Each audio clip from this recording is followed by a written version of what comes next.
इस वीडियो का उद्देश्य केवल मनोरंजन है। हम किसी भी प्रकार के अंधविश्वास को बढ़ावा नहीं देते हैं। इस वीडियो का क्रेडिट है ड्रीमटॉन।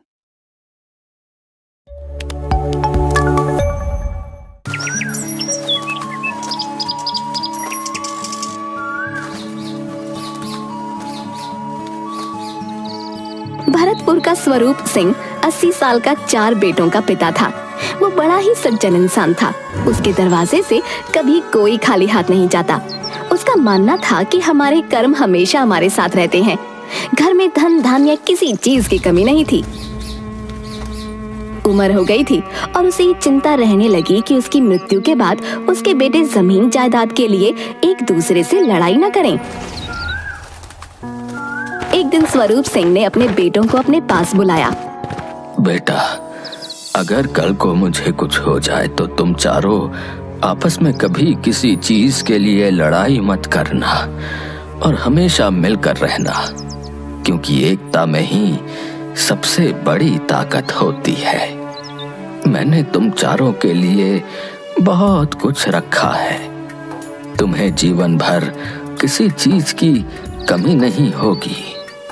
तुम चारों को सिर्फ मेरी दी हुई सीख और सौगात को संभाल कर रखना होगा। मुझे पूरा यकीन है कि तुम चारों यदि साथ मिलकर कुछ करोगे तो हमेशा सफल रहोगे। पिताजी, ये आप कैसी बात कर रहे हैं? हमें आपका हाथ हमेशा अपने सर पर चाहिए। हम तो आपके बिना कुछ भी सोच नहीं सकते। बेटा, ये नियति है और इसके आगे किसी का वश नहीं होता। मैंने अपनी चारपाई के चारों पैरों के नीचे तुम चारों के लिए एक एक हिस्सा रख दिया है। मेरे मरने के बाद तुम सब अपना अपना हिस्सा ले लेना। स्वरूप सिंह ने अपनी चारपाई के चारों पैरों के नीचे 4 मटके रखवा दिए और कुछ दिनों बाद फिर से अपने चारों बेटों को अपने पास बुलाया। बेटा, मुझे लगता है कि अब मेरा समय बहुत निकट आ गया है और मैं नहीं चाहता कि मेरे मरने के बाद तुम सब आपस में किसी भी तरह का कोई लड़ाई झगड़ा करो। मैं चाहता हूं कि मेरी आंखों के सामने तुम चारों अपनी अपनी पसंद से अपने लिए मेरी चारपाई का एक पैर चुन लो और मेरे मरने के बाद अपनी पसंद के पैर के नीचे रखे हुए अपने हिस्से को ले लेना। पिताजी, आप ये कैसी बातें करने लगे? हमें किसी चीज की आवश्यकता नहीं है। हमें सिर्फ आपका साथ चाहिए।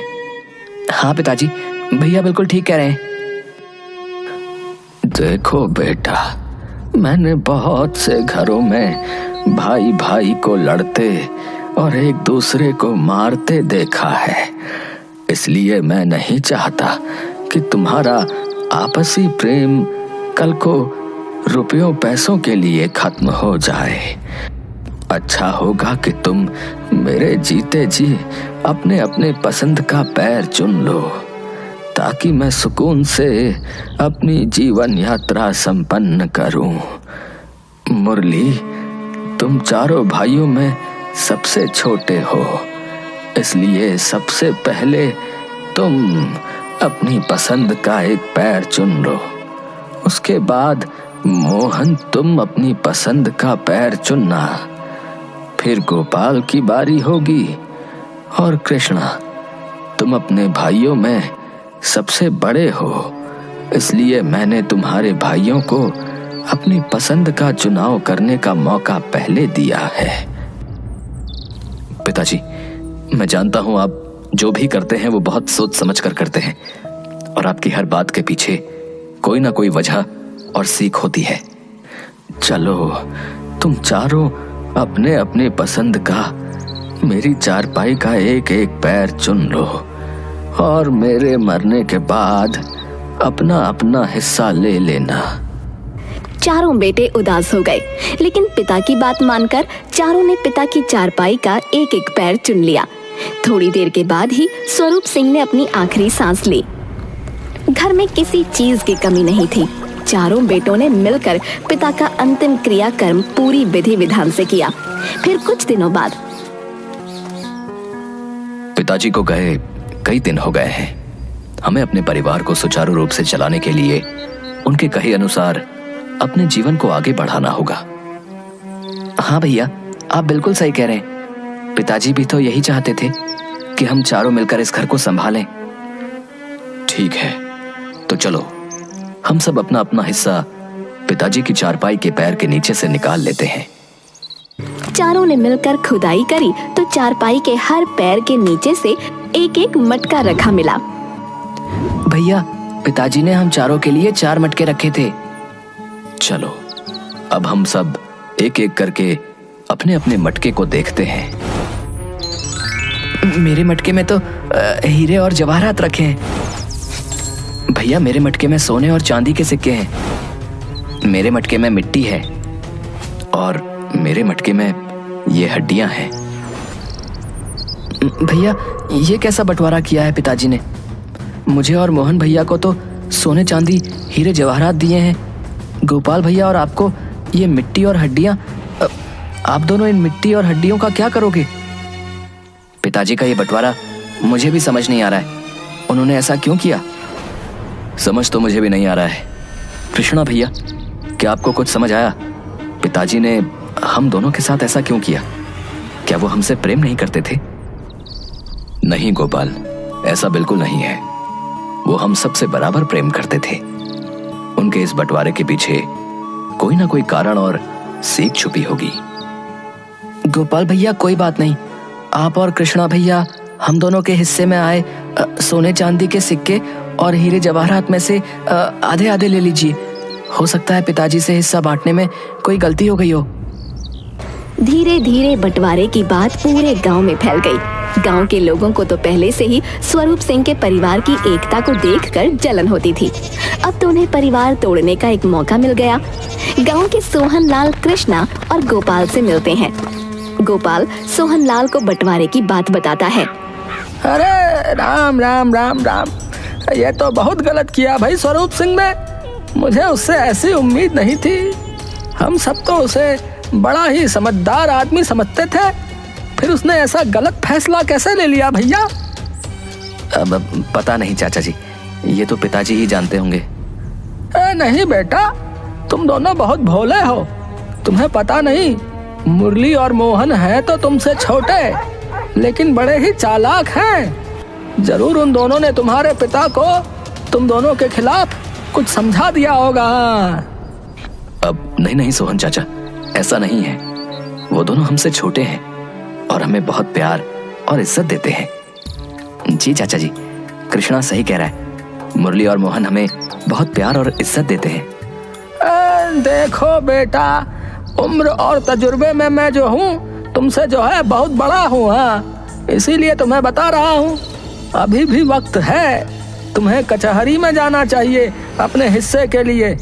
ऐसा थोड़ी होता है कि 2 बच्चों को सोना चांदी जेवर रुपया पैसा सब दे दिया है और 2 को जो है मिट्टी और हड्डी है। ये क्या बात होती है भाई? गोपाल और कृष्णा सोहनलाल की बात का कोई जवाब नहीं देते हैं। ऐसे ही गांव के कई लोग गोपाल और कृष्णा को भड़काने की बात करते हैं। दोनों बड़े परेशान होते हैं।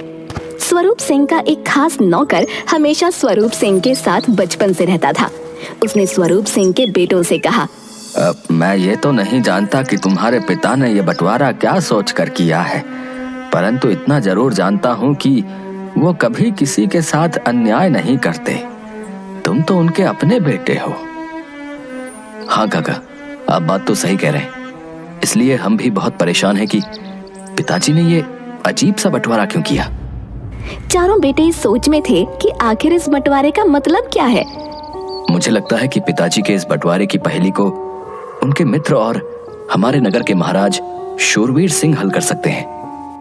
चारों बेटे पिता के मित्र और अपने नगर के राजा महाराज शूरवीर सिंह के पास जाते हैं। महल के बाहर ही उन्हें राजकुमार मिलते हैं। फिर वो राजकुमार से पूछते हैं, महाराज कहाँ है राजकुमार? वे महल में ही हैं, परंतु उनके पास जरा सी भी अक्ल नहीं है। तुम उनके पास क्यों जा रहे हो? भैया, राजकुमार ने महाराज को कम अक्ल क्यों कहा?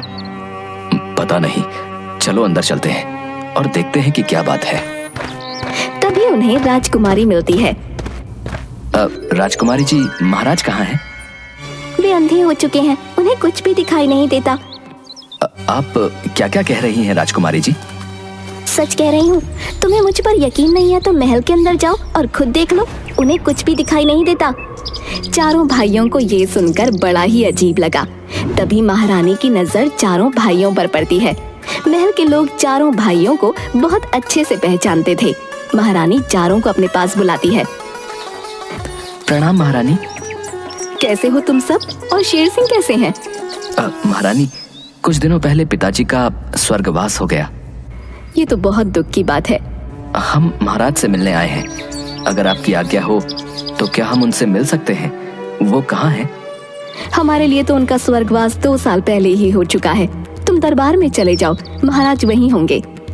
चारों भाइयों को महारानी की भी बात समझ नहीं आ रही थी। फिर वो दरबार में पहुंचते हैं और महाराज से सारी बातें बताते हैं। तुम्हारे पिता बहुत ही समझदार और ईमानदार इंसान थे।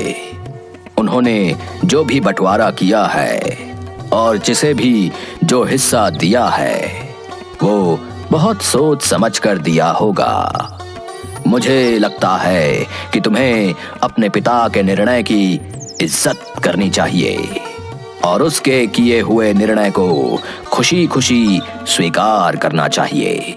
महाराज, हम अपने पिता की इज्जत करते हैं, लेकिन हम इस निर्णय को समझ नहीं पा रहे हैं। ये कैसा बंटवारा है? 2 भाइयों को हीरे जवाहरात और सोने चांदी के हिस्से मिले और 2 भाइयों को मिट्टी और हड्डियां। इसका क्या मतलब है? इसका मतलब बहुत सीधा है।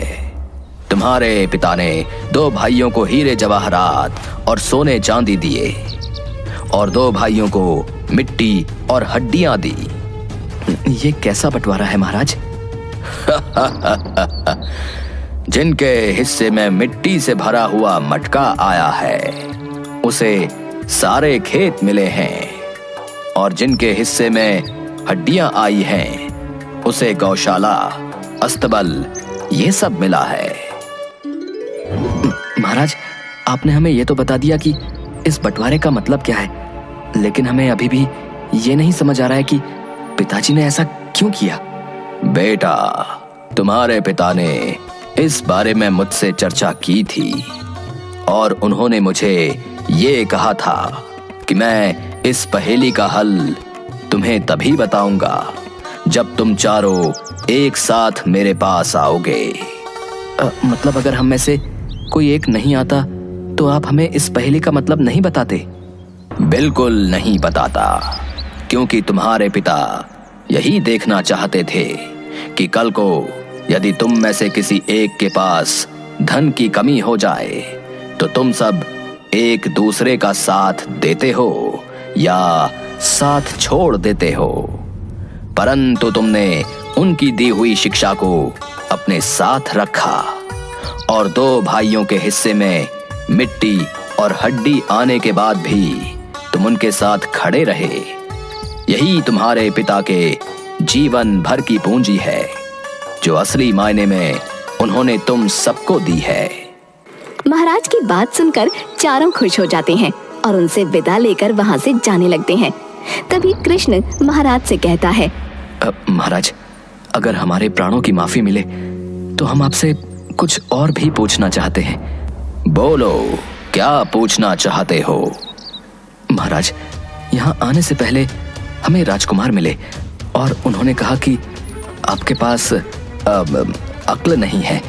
फिर हमें राजकुमारी मिली और राजकुमारी ने हमसे कहा कि आप आंखों से अंधे हो चुके हैं, आपको कुछ दिखाई नहीं दे रहा है। और अंत में हमें महारानी मिली और उन्होंने तो इतना कहकर वो चुप हो गया। हाँ, मैं समझ गया। महारानी को लगता है कि मैं हर समय सिर्फ अपने राज्य और प्रजा के बारे में ही सोचता हूँ, इसलिए मैं उनके साथ समय व्यतीत नहीं करता, जिसके कारण वो मुझे मरा हुआ समझती हैं। राजकुमार अब 17 वर्ष के हो चुके हैं और मैं चाहता हूँ कि वो अपनी शिक्षा पूरी करके मेरी दी हुई परीक्षाओं को पास करे और उसके बाद मैं ये राज्य उसको सौंप दूं। परंतु उन्हें लगता है कि वो मेरे इकलौते पुत्र हैं। उन्हें किसी भी शिक्षा या परीक्षा की कोई जरूरत नहीं है। मुझे ऐसे ही उनका राज्याभिषेक कर देना चाहिए। इसलिए वो मुझे कम अक्ल समझते हैं। और रही राजकुमारी की बात, तो मैं राजकुमारी के लिए एक सुयोग्य वर देख रहा हूं। परंतु राजकुमारी अपने पसंद के वर से विवाह करना चाहती हैं और उन्हें लगता है कि मुझे उनकी खुशियां नहीं दिखती, इसलिए वो मुझे अंधा समझती है। महाराज, हम आपकी और अपने पिता दोनों की बात को पूरी तरह समझ गए। हमारे पिता ने क्यों कहा था कि एकता में बल होता है, और उन्होंने ऐसा बंटवारा क्यों किया था?